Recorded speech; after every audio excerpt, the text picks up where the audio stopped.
senator from Louisiana in wanting to do that, and all who modified it. But I want to say, don't make a good intention have a horrible, lethal, unintended consequence. Mr. President, I yield the floor.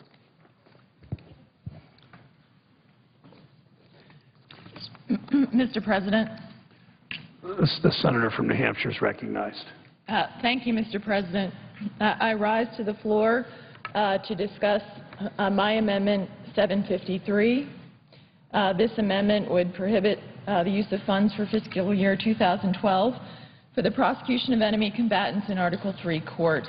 Specifically applies to members of al-Qaeda or affiliated entities who are also participants in the course of planning or carrying out attacks against the United States. I've heard yesterday many of my colleagues from the other side of the aisle, whom I have great respect for, come to the floor to oppose my amendment. I would like to address the issues that they have raised and start with this. I think their arguments miss the point. We are at war with these terrorists, enemy combatants, members of al-Qaeda, who are planning or have planned attacks against the United States of America.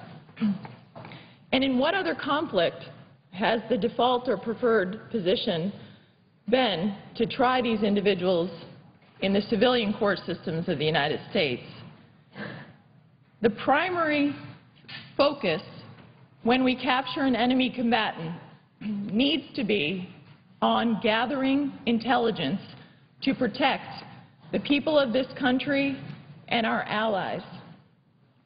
And our civilian court system, which I have great respect for, I've tried many cases, I've both defended criminals in that system and I've prosecuted criminals in that system, was not set up to gather intelligence. It was set up to have a fair prosecution of individuals who commit crimes in our country. When someone goes in and robs a liquor store, the police arrest them, they question them, but the primary purpose is to find out who's accountable for the crime and then within that system to hold them accountable. The primary purpose of that system is not to gather information and to be able to make sure within that system that we gather as much information as possible and every single connection that that individual has to ensure that we are preventing future attacks on our country. And that has to be our primary purpose when we are trying to protect the American people. And those that want to, and this administration wants to use the civilian court system as the default system, they are undermining, in my view, our ability to obtain valuable intelligence, because intelligence doesn't just come often with a brief interview that may happen in a criminal case. Sometimes it takes months to gather the type of intelligence we need to protect Americans. And that's why at the time under the law of war, we allow people to be held in military custody so that we can protect the American people, but also as we develop information, we can go back to those individuals 6 months later and say, well, we just learned from another individual your connection with al-Qaeda, your connection with an attack on the United States of America, and gather further information to protect our country.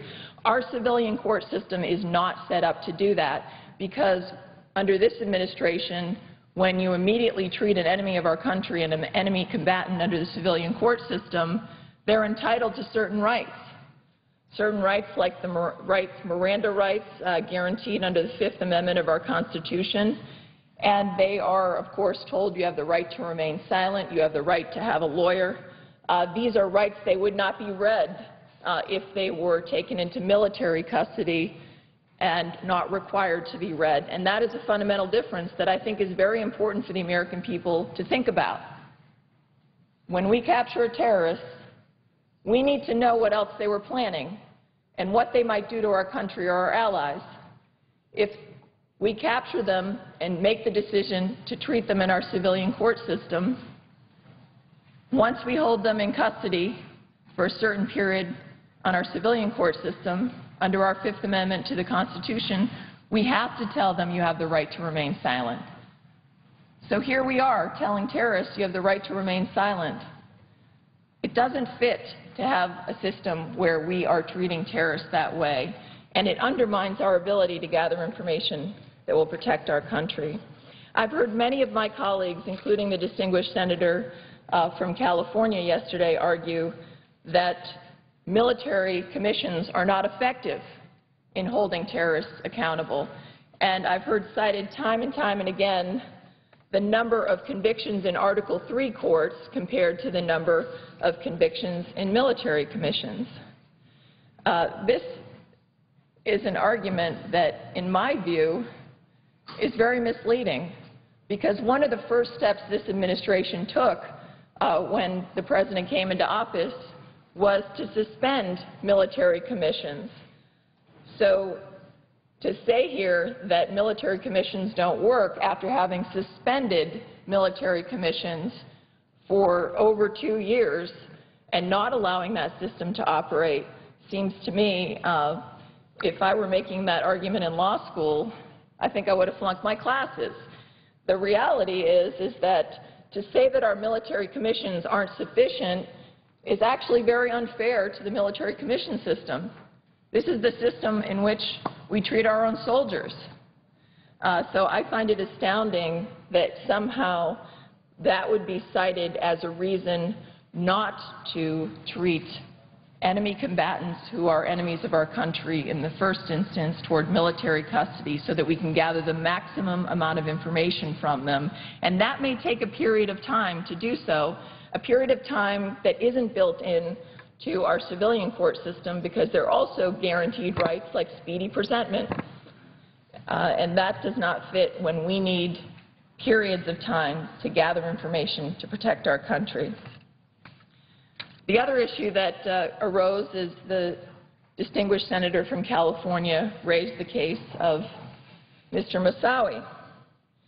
Well, one of the issues that we have in these types of cases is, unlike many of the criminal cases, the murder cases that I prosecuted, our court system is generally, and rightly so, an open system for people to see, where in that system I would give defense counsel all the information I had about a case so that they could adequately defend their client.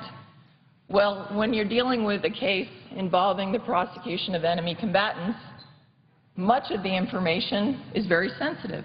It can be sensitive to our national security if it's released. It can be sensitive if the individual being prosecuted gets that information to other people.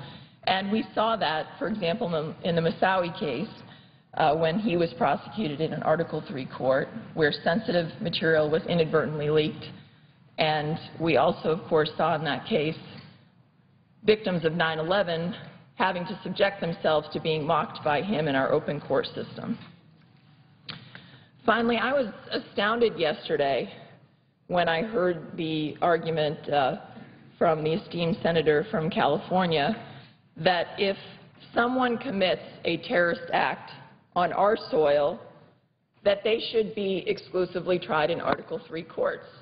And she cited Mr. Brennan, who is one of the President's national security advisors, in saying that we should be using Article III courts as an exclusive way to treat individuals who have actually come to our soil to attack our country. And to me, that doesn't make sense. So if you are a terrorist, a member of al-Qaeda who actually has planned an attack on our country and actually comes to our country to attack us, you are going to be given greater rights, because you will be given your Miranda rights, told you have the right to remain silent. You will be automatically treated in our civilian court system, and we will have to give you speedy presentment and many of the rights that rightly so are included in our Article III court system. And so what are we saying to terrorists when we say, yes, we will try you in our Article III court system? We're actually going to give you greater rights if you come and attack us here. in my view, unfortunately sends the wrong message. I think it's welcoming people here to the United States of America when the message should be clearly, we're at war with you. We are going to treat you in our military system because you are an enemy of our country, and we're going to make sure that we gather the most information from you and your colleagues to protect Americans from future attacks and our allies. We need to look no further than the case of Osama bin Laden as proof that the process of obtaining information from terrorists is frequently long and difficult. But I shudder to think what would have happened if the detainees from whom we gleaned information that led us to bin Laden were instead read their Miranda rights, remained silent. We brought them here. We had to give them speedy presentment rights. I don't think it's a stretch to say that bin Laden might still be at large. We have to put the priority on protecting Americans by gathering information, and we are at war. We have a fundamental duty to protect American people from the threat of future terrorist attacks. To me, that's all-consuming priority, more important than extending constitutional rights to foreign terrorists, not American citizens, who are at war with us. I would urge my colleagues to oppose civilian trials for this category of the most dangerous individuals we are at war with. And finally, I want to address one point that was actually quite surprising to me yesterday as well. The distinguished senior senator from California said that one of the reasons why this amendment, my amendment, and why these individuals should not be treated enemy combatants in military commissions is because, she said, that it will reduce our allies' willingness to extradite terror suspects to the United States for interrogation or prosecution, or even provide evidence about suspected terrorists if they'll be shipped off to military commissions in all cases. And she cited that, saying they're very reluctant, our allies, to give us evidence in a process where they don't feel the rule of law is present. Well, first of all, military commissions are very historically part of our system. We try our soldiers in military commissions. They're consistent with the Geneva Convention and the rule of law. But secondly, the notion that we would allow our allies to dictate where we would try enemies of our country, to me, just seems absurd in terms of what policy we're going to take as the United States of America. And finally, it doesn't make sense to me. Here we have a situation where this administration is taking out, and I agree with them on this, and I commend them for this, taking out terrorists around the world, members of al-Qaeda, enemy combatants, who threaten our country. We're killing them. Yet the same administration is saying the same category of individuals, we shouldn't treat them in military custody, we shouldn't try them by military commissions. And to me, that seems internally inconsistent. It also seems inconsistent with me when we have our allies participating with us when we have situations where we are taking these individuals out around the world, that they wouldn't participate with us when it comes to the decision of where we're going to try these individuals. To me, it just doesn't make sense. So I would urge my colleagues to support my amendment. We shouldn't further criminalize this war. We remain at war with those, unfortunately, terrorists who want to kill Americans. And I brought forward this amendment because I firmly believe that our priority has to be to gather intelligence and not to provide them Miranda rights, and not to undermine, in my view, our military commission system, but to treat them for who they are, enemies of our country, and make sure that we protect Americans. Thank you, Mr. President. Mr. President. The senior senator from Virginia is recognized. Thank you, Mr. President. I would like to spend some time today addressing the amendment that I have introduced, which is pending and will be voted on later this morning or early this afternoon, which would establish a national commission to address the issue of criminal justice in our country. And I'd like to begin by thanking the senior senator from Maryland for her comments earlier this morning and her strong support of this legislation. Also to thank the majority leader and I believe a majority of our Democratic caucus who co-sponsored this legislation in the last session, and to emphasize that this is a bill that was put together over a period of 4.5 years. It is not so much politics as it is leadership in terms of how we address the issue of criminal justice in the United States. We had the support last year. We continue to have support, I believe, the co-sponsorship on the Republican side of Senator Graham.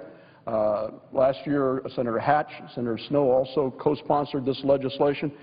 It passed the House in the same form that we are introducing it today by voice vote with the co-sponsorship of Lamar Smith, who is now the chairman of the House Judiciary Committee. It was voted out of the Senate Judiciary Committee last year. This is a very important moment in terms of how we're going to resolve a lot of the pending issues with respect to law enforcement in this country. And I want to start off by saying that my motivation in getting involved in this issue stems first from the time that I spent as an officer in the United States Marine Corps, where one of the strongest leadership principles that was ingrained in every Marine was that in order for a system to function, it has to be firm but also fair. And also from my time as a journalist preceding the time that I spent here in the Senate. It is the product of 4.5 years of work, outreach, and listening. We've listened to more than 100 organizations from across the country, across the philosophical spectrum. We've listened to our colleagues on the other side. We've adapted the legislation to ensure that this is balanced politically so that we can set politics aside and get into the complex issues of how we resolve the broken points in our criminal justice system. And our criminal justice system is broken in many areas, Mr. President. We've got some strong work in local areas or people trying to help fix these problems, but we need a national commission in order to take a look at the criminal justice system from point of apprehension all the way through to reentry into society of people who have been incarcerated.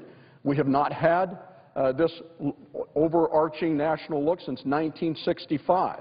What are the two boundaries that affected my approach to this? I would like to lay them out very quickly. The first is that we have entered a period from the 1980s forward where we have tended to over-incarcerate for crimes, a lot of them nonviolent crimes.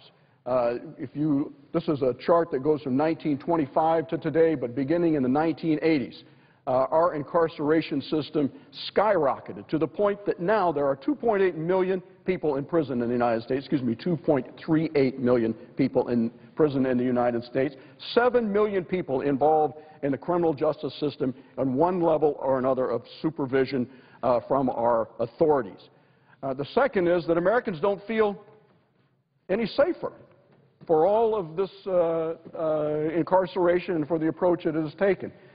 Survey after survey from the last decade indicates that the average American community feels more threatened this year than it did last year. 2/3 of Americans believe that crime is more prevalent today than it was a year ago. So this is a leadership question. How do we fix it? Who do we go to in order to find the answers so that we can have the kind of advice that is very difficult to obtain in a holistic way so that the Congress can move forward and the country can move forward and solve this problem.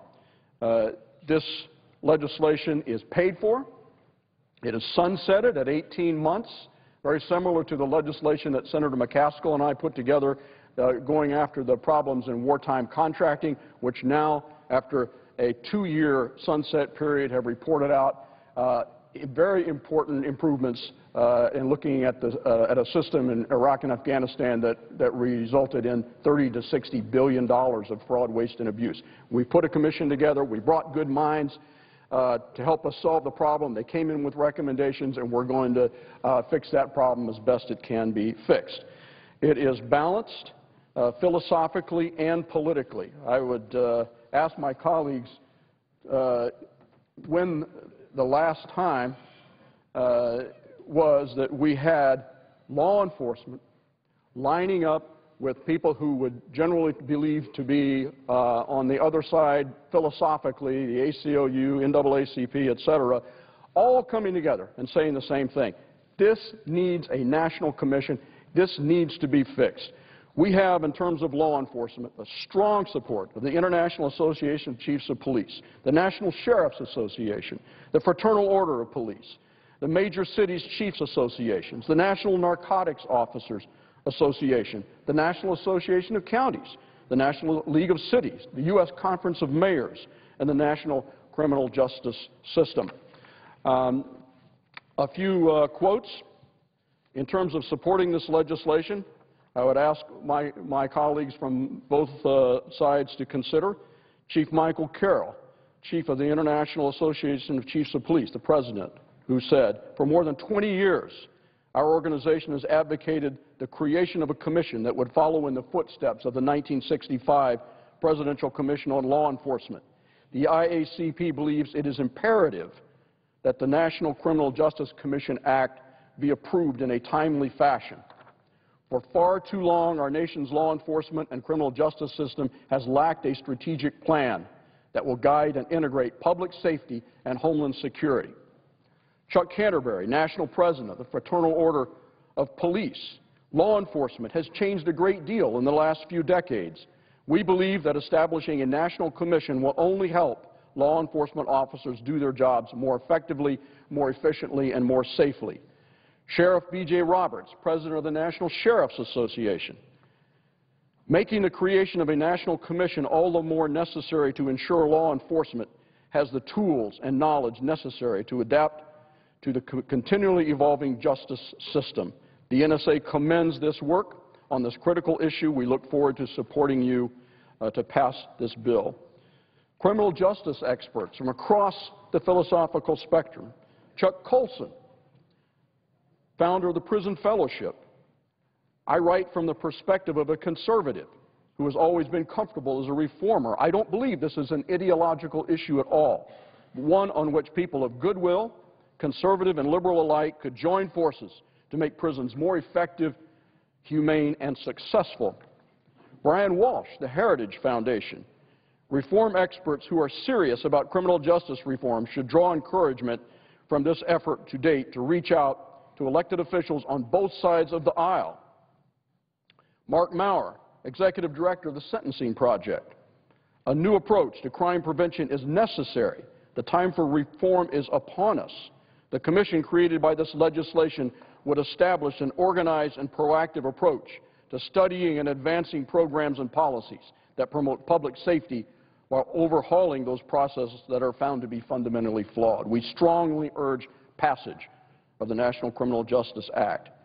Professor Charles Ogletree, Harvard Law School. The comprehensive, timely, and important bill will go a long way toward addressing the severe inequities in the system. This effort should be pursued with great vigor to ensure that we not only hold offenders accountable, but that we implement criminal justice policies that are sensible, fair, increase public safety, and make judicious use of our state and federal resources. So, Mr. President, I am grateful that this legislation has been offered as an amendment on this appropriations measure. Again, it is paid for, it is sunsetted, it is balanced philosophically and politically. We listened very carefully to our colleagues from the other side of the aisle to incorporate their suggestions as this legislation moved forward. It passed the House last year, and I earnestly hope that people from both sides of the aisle will support this legislation when it comes to a vote later today. Thank you very much, and I yield the floor. Mr. President. The junior senator from Louisiana is recognized. Thank you, Mr. President. Mr. President, I rise in strong support of the Vitter Amendment number 769, which we'll be voting on a little afternoon in that next block of votes. And I want to encourage all of my colleagues, Democrats and Republicans, to come together in a strong bipartisan way in favor of this amendment. It is a bipartisan amendment, and I want to thank Senators Sanders and McCain, Stabenow, and Bingaman for being co-authors of it along with me. Mr. President, the amendment is very simple. It would give all Americans another avenue to get safe, cheaper prescription drugs by allowing the reimportation of prescription drugs for personal use only from Canada only. Again, it's very modest and very restricted, Mr. President. We're just talking about Canada. We're just talking about, of course, FDA-approved prescription drugs. We're just talking about small quantities for personal use, not big quantities, not wholesalers, not folks in that business. We're specifically excluding biologics. We're specifically excluding things listed on the Controlled Dangerous Substances Schedule. So it is a very modest, straightforward, limited amendment. But it would still be real in terms of the relief it would give Americans, particularly seniors, who are so often under the crunch, another opportunity for safe, cheaper prescription drugs. In its form, as I've described, Mr. President, this is nearly identical to a bipartisan Vitter amendment that was passed in the last Senate. It passed on a strong bipartisan vote, and I thank members who voted for that. This problem, again, is real, Mr. President. It hits millions of Americans. It hits seniors particularly hard. Let's just take three very common prescription drugs. Nexium. In the U.S., it's about $635 for a certain amount. In Canada, that same volume of the drug is $386. Lipitor. Price difference on average is $572 in the United States versus $378 in Canada. Plavix, $644 in the U.S., $434 in Canada. Huge price differences of 39 and 34 and 33%. And that cost crunch is what all too often causes seniors to have to make horrible choices between prescription drugs they need for their health or other necessities like food and utilities. Let's give those Americans real relief, and we can in this simple, straightforward amendment. Now, Mr. President, let me say two things in closing. First of all, there have been safety concerns brought up about the amendment. We have real safety concerns about counterfeit drugs in general, but I do not believe, and I would not offer this amendment if I did believe, this amendment expands those vulnerabilities or concerns at all. Just as an example, the distinguished senator from Maryland brought up several cases documented in the press in the last few years, and those are serious cases of counterfeit drugs, but none of them have anything to do with reimportation. None of them have anything to do with Canada. None of them have anything to do with small quantities of drugs for personal use. There are other unrelated safety concerns. This amendment would not expand those vulnerabilities. Finally, Mr. President, let me say that this vote is about the amendment I've described, but I think it's also about the intersection of money and power and politics in Washington. You know, Mr. President, President Obama often decries that intersection of big money and big power in Washington, and I agree with him. But I think the single biggest example of that sort of money run amok in Washington, buying power and influencing politics in the last few years, has been Big Pharma dealing with the White House, specifically visiting the White House over and over and over during the development of Obamacare, and in the end, supporting Obamacare, and oh, by the way, in the end, the President no longer supporting reimportation, which he had consistently up to this point. I do decry that sort of intersection of money and politics. If you do, my colleagues, you'll support this amendment. If you disapprove of that sort of action by Pharma and that interaction of big, big money and power politics, you'll support this amendment too. I urge strong bipartisan support. Again, I thank my colleagues from both parties co-authoring and supporting this amendment. With that, Mr. President, I yield the floor. Mr. President. The senior senator from Maryland is recognized. Mr. President, I know that my ranking member wishes to speak, but I have two mechanical things to dispose of. Mr. President, I have 9 unanimous consent requests for committees to meet during the session of the Senate. They have the approval of the majority and minority leaders. I ask unanimous consent that these requests be agreed to and these requests be reprinted in the record. And, Mr. President, one more item. I ask unanimous consent that the Murray Amendment number 772 be withdrawn.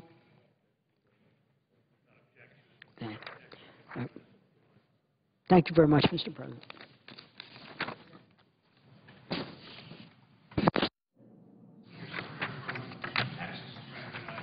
Thank you, Mr. President. Mr. President, I rise to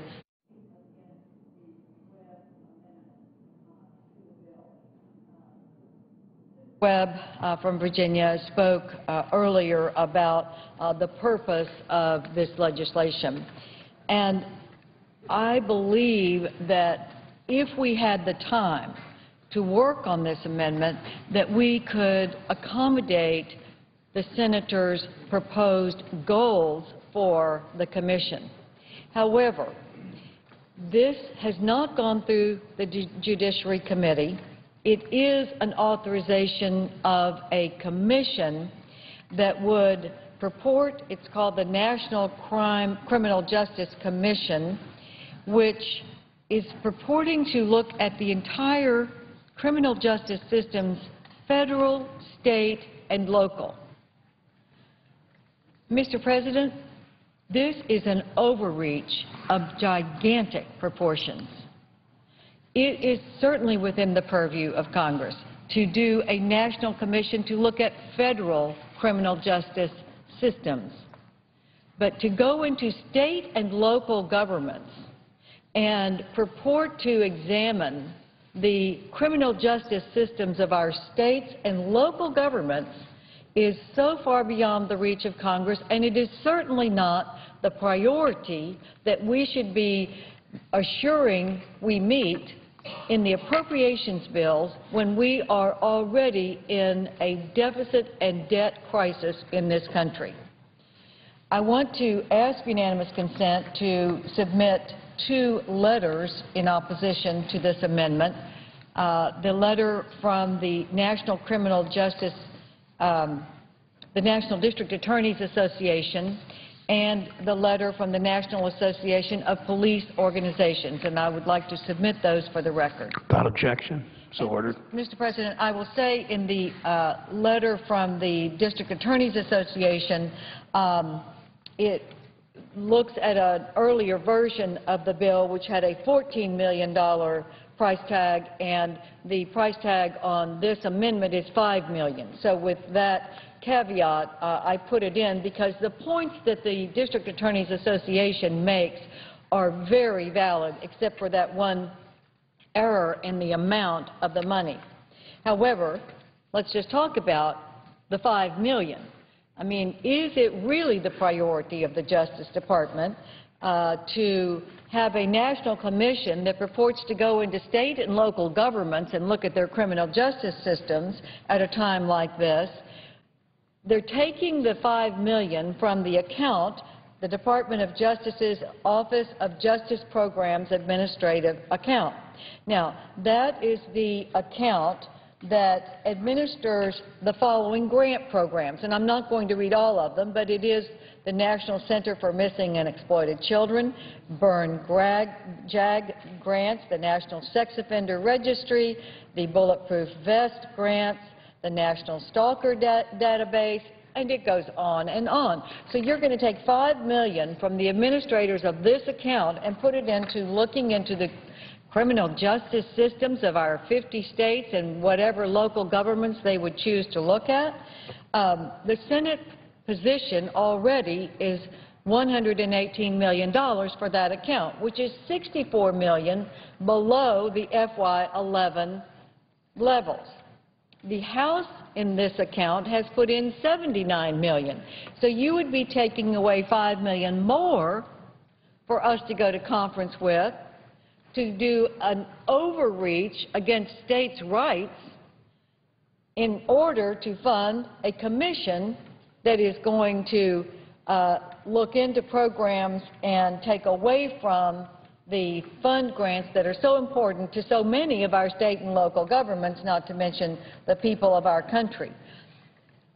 Let's talk about the budgetary decisions of the states, for instance, of New York and Vermont, or the state of Virginia, or Texas, or Alabama. How are we going to look at the criminal justice systems with this national commission and say, oh, you know, we think the priority for New York State and its prison system or its number of district attorneys should meet the federal standard? Well, would that be the same standard for the state of Vermont?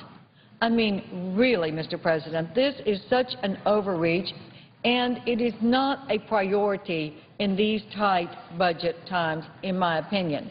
The budgetary decisions of our state and local governments and the criminal justice systems should be done at that level. If there is a massive problem, there will be lawsuits about it. There'd be a lawsuit against the Texas prison system. There was one, and it changed the way the Texas prison systems were even built and how much space there was in the cells. You know, if there's a problem, there's a remedy.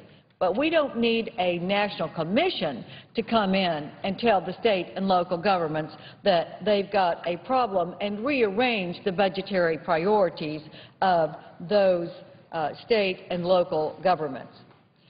The GAO looked at this bill as a freestanding bill, and they said the definition of criminal justice system is way too broad, that a report on the federal criminal justice system could be valuable to Congress, which I submit that I would agree with. Maybe that would be important. But to be effective, the GAO said, such a report should be narrowly targeted on specific features of the federal criminal justice system, such as law enforcement, courts, detention facilities, and numbers of prosecutors, whether there is a victim's rights advocate. They can look at a lot of different things, but they should narrow the scope if they're going to be effective, and if Congress, in its responsibility to wisely use our taxpayer dollars in these economic times, I think it's essential that we narrow the scope of this. Let me mention something that's also mentioned in the District Attorneys Association letter, something that caught my eye when I read this amendment, and that is that the 14-member commission is, on its face, 7 members that would be appointed by Republicans and 7 members by Democrats. So you have a 14-member commission. On its face, 7 of each party. That would pass muster for bipartisan. However, it has the President of the United States appointing 2 of the Republican members.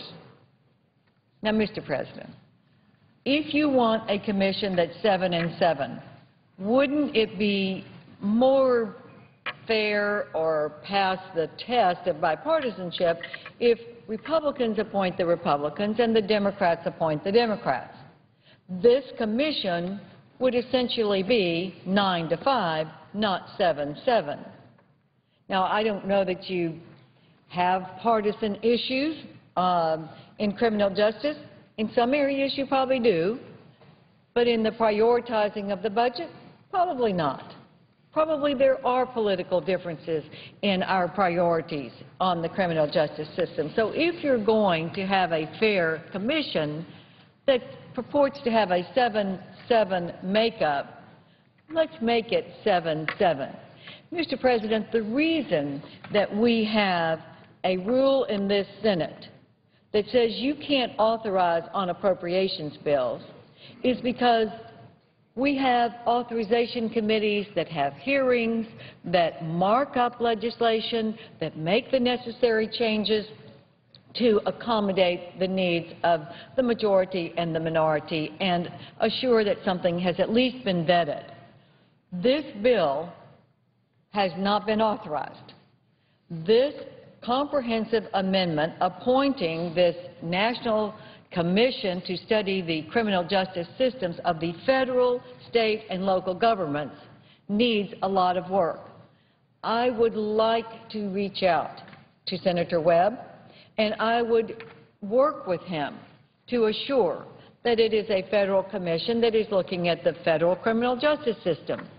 Perhaps find out what his priorities are for this commission to study, and let's focus on those, as the GAO said, would be necessary.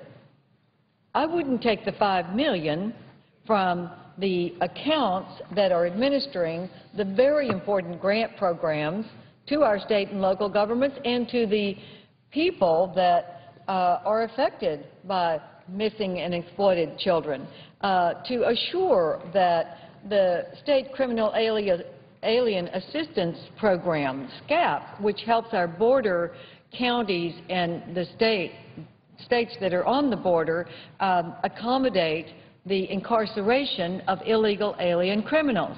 I know my state of Texas, the counties on the border don't have the money to incarcerate the prisoners that are illegal aliens that are federal responsibility. The administrators of these programs, like the mentally ill offender grants, the cybercrime economic crime program, the Coverdell Forensic Improvement Grants, Adam Walsh Act. Oh, Mr. President, we shouldn't be cutting the accounts that administer those programs. That would not be my choice if I had had the ability to work with the senator from Virginia to accommodate his needs as an authorization committee would. This should not be in this bill. We should have, if we're going to have a 14-member commission, that is 7 Republicans and 7 Democrats, let's have a fair appointment of those 7 members on each side. To say that the President of the United States would appoint 2 of the Republicans and that that is an even distribution, Mr. President, it just doesn't pass the test of what appears to be the fairness in the appointment of the commission. So I oppose this amendment, and I would like to work with Senator Webb to have a National Criminal Justice Commission that would focus on the national criminal justice system. We don't need the overreach into state and local governments. We don't need to set the priorities for the budgets of state and local governments. We don't have the capacity to do it, and I will guarantee you, with 14 members, they're not going to represent 50 states and the needs of the states that are small and the states that have large urban areas and the cities that are dealing with these crimes. We are into vast overreach with this amendment, and it is not the priority, I believe, right now to take $5 million from the National Center for Missing and Exploited Children and burn grants that are so important to our state and local governments, and the border prosecution funding and the SCAP funding. Mr. President, it just hasn't been vetted like we require in the United States Senate. Unfortunately, the agreement that was made between the majority and minority leaders last night said that no points of order would be able to be launched against this amendment. Well, I would have raised a point of order because it is authorizing on an appropriations bill, and the reason is it hasn't been vetted by the Judiciary Committee, which ought to have taken this bill up and corrected the problems in it before it came to be full-blown in an appropriations bill. So I will reiterate that I'll work with Senator Webb. I'll work on a national commission that studies the national criminal justice system, and if we can pinpoint it carefully to the needs that he is trying to meet, I'll be happy to work with him on that. I'll be happy to work with him on the appointment of the commission. If it's supposed to be 7 and 7, let's make it 7 and 7, not 9 and 5. So I hope that he will withdraw this amendment. I hope the Senate can defeat it if he doesn't. And most certainly, if we go to conference with this amendment on this bill, I will do everything in my power to eliminate it unless it is changed significantly to meet the needs of our country to assure a fair federal system. We don't need to get into the state and local government budgetary priorities in this appropriations bill. Thank you, Mr. President, and I yield the floor.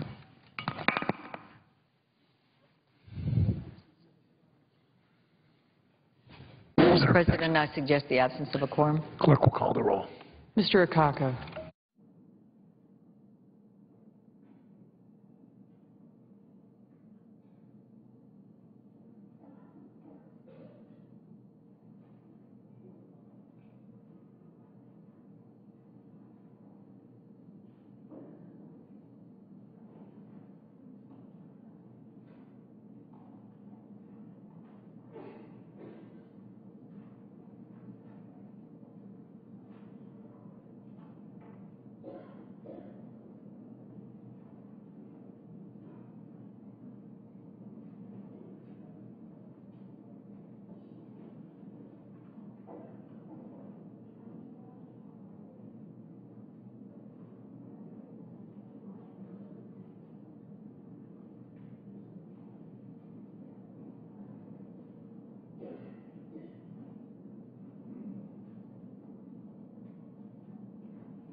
Mr. President.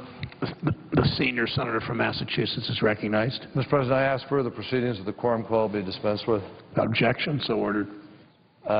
We are where in the legislative process now? In legislative session. Do we need to go to executive or not? Mr. President, I want to say a few words, if I may, about the nominee that we're about to vote on. I want to strongly support the nomination of Heather Higginbottom to be the Deputy Director of the Office of Management and Budget. It's been more than 12 years now since Heather first came to work for me in the Senate as a senior legislative assistant, and later she became my legislative director and top policy aide. In all those years on the Hill, I want to assure my colleagues who are thinking about this position that she stood out not just for her policy knowledge and her understanding of the budget and the legislative process, but really for her ability to work across the aisle. I know a lot of colleagues are anxious to confirm people who come not with partisan intent, but with the ability to try to get things done here in Washington. And believe me, Heather has that ability. She worked with me and developed my proposal a number of years ago for a constitutional line item veto, a proposal which now has many, many bipartisan supporters here in the Senate. I also saw firsthand her instinct to put aside ideology and to go after waste, to push for tough-minded budget reforms, all of which protected the taxpayers' interests. She worked with me through 7 budget cycles, and I'm pleased to say, as many members remember, we balanced the budget back in those years. So I think she comes with an experience of understanding what the tough choices are that can help to improve our. I came to know somebody who worked diligently and looked at the budget with a critical eye. When Jack Lew announced Heather's nomination, he said that she was known for her dedication to sound public policy that makes a difference in people's lives. Health care, technology, poverty, education, infrastructure, every single one of these priorities, she will look at them to determine whether the current policies are working, whether there are ways we could do things more effectively, whether or not the American taxpayer is getting what they deserve in return for their investment. And for all of those efforts, I think Jack Lew could not have chosen a stronger or more competent deputy. I hope my colleagues will support her nomination.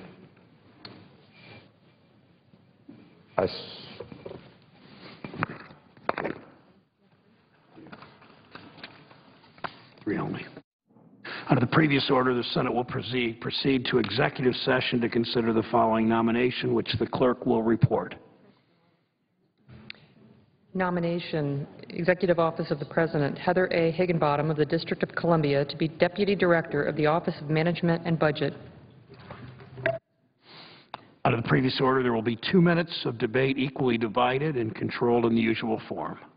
Mr. President, I yield back my time. We're waiting for Senator Sessions. Mr. President, I reserve my time then, I understand, unless they're...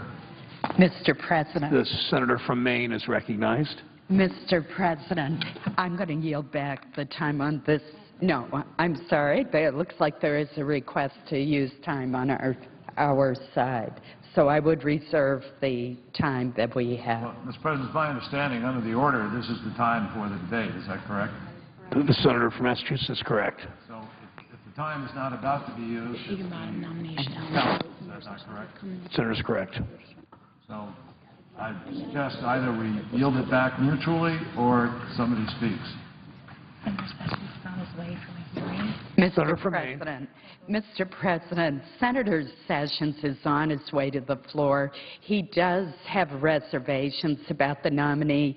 I think it would be courteous, since we know he is on his way, to just delay for a couple of moments so that he could make his comments. Is there objection to Senator Collins request. No, I'm always in favor of extending courtesy to fellow senators here, so I think it's important to do that. But I would just reserve, if I can, therefore, that we might wait till the senators here and have those 4 minutes used at that time. So I'd ask unanimous consent that I'll suggest the absence of a quorum until the senators here, at which time we'll have 4 minutes equally divided. 2 minutes equally divided. Is there objection? Without objection, so ordered. That's the absence of a quorum. Clerk will call the roll. Mr. Akaka.